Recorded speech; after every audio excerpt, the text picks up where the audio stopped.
Hi, welcome back to ESL Universe. I'm Kalita, and I'm here to help you improve your English skills. As you know, for quite a while now, we've been working on the building blocks of pronunciation in order to begin to improve your accent. We haven't finished all of the sounds of English yet, so we will continue with those videos as well. However, I want to give a quick shout out to Peter, who requested some videos on tenses in English. Thank you so much, Peter, for your suggestion. Because of this, I'm going to start working on developing videos on the different tenses. Just like with the videos on specific English sounds, I'm going to start by focusing each video on one specific tense. Think of it like a mini grammar lesson that you can pull out of your pocket on your phone anytime you want. As we get further into the tenses, we will start to focus more on practical examples of how to choose which tense to use and exceptions to the rules. Please note that if you are ever watching one of our videos and you think that there is a specific lesson that would be really helpful for you, just let me know in the comments below a video, just like Peter did, and I will add it to the list of videos that I'm creating.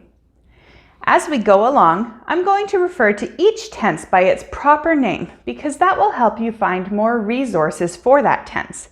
However, please realize that the actual name of the tense matters very little in English, and some native English speakers may not even know what you are talking about if you refer to a tense by its proper name as your English skills become more and more advanced.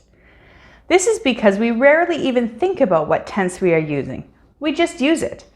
I'm sure that if you think about your native language, it's the same kind of situation. You use the language without consciously thinking about which word, tense, or pronunciation to use. Ultimately, that is the goal for many second or third language learners. It is to get to a point that you can think automatically in that language without needing to put a conscious effort into deciding which grammatical structure to use or how to correctly say something. On that note, I also want to point out to you that there are few people in the world that actually speak, read, write, or understand everything in their native language perfectly. Think about it. Do you know the meaning of every word in your first language? Do you know anyone who occasionally makes a mistake with their grammar, either when speaking or writing? Can you read every word perfectly every time? The reality is that language is a complicated thing to absolutely master, and there are always new opportunities for learning and growth. For this reason, try to be gentle with yourself as you learn an additional language. It's just plain not reasonable to expect yourself to get everything perfect, especially right away. At the same time, be understanding of others who speak the language, even if it is their first language. They may not always have all the answers, and they may make mistakes too. That is perfectly normal. So back to our tenses. Before we actually start learning all of the many tenses that exist in English, it is important to understand the situations that we are dealing with when choosing a tense. When it comes to tenses, we are always referring to the verb of the sentence and how it changes based on different situations. There are different opinions on how many tenses there are in English, but most often, English as a second language learners are taught that there are 12 major verb tenses in all, so we will address each one in turn. One of the first things to understand is that when we choose to use a tense in English, we need to determine the timeline and situation around the action that we are talking about.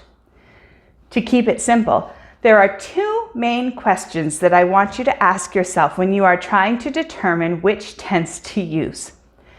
The first question is, when did it or will it happen? This question obviously addresses the timeline of the action we are speaking about. We have three primary times that we often refer to in tenses: past, present, and future. This is relatively simplistic, but we will address this more as we learn each of the tenses. The second question is it routine or permanent, or temporary or continuing? This addresses the concept of if something exists in a specific way on a regular basis, or if it is an action that is in progress at the time that we are speaking about. Once again, this is a simplistic question to ask, but it will help us to establish some of the basics that we are trying to achieve when deciding on a certain tense. As we go through the videos, try to keep these two questions in mind and try to see how they work together to help us determine which tense to use in different situations. Don't forget that ultimately, many learners get hung up on proper grammar and focus on it so much that they may miss learning some of the other important aspects of English. The reality is that although grammar is important, understandability is even more important in most communication settings. So try to develop all of your skills at once. As we get started with tenses, we're going to start with what we call the simple tenses first. So don't forget to subscribe to my channel to make sure you don't miss these important grammar lessons and tips. See you soon!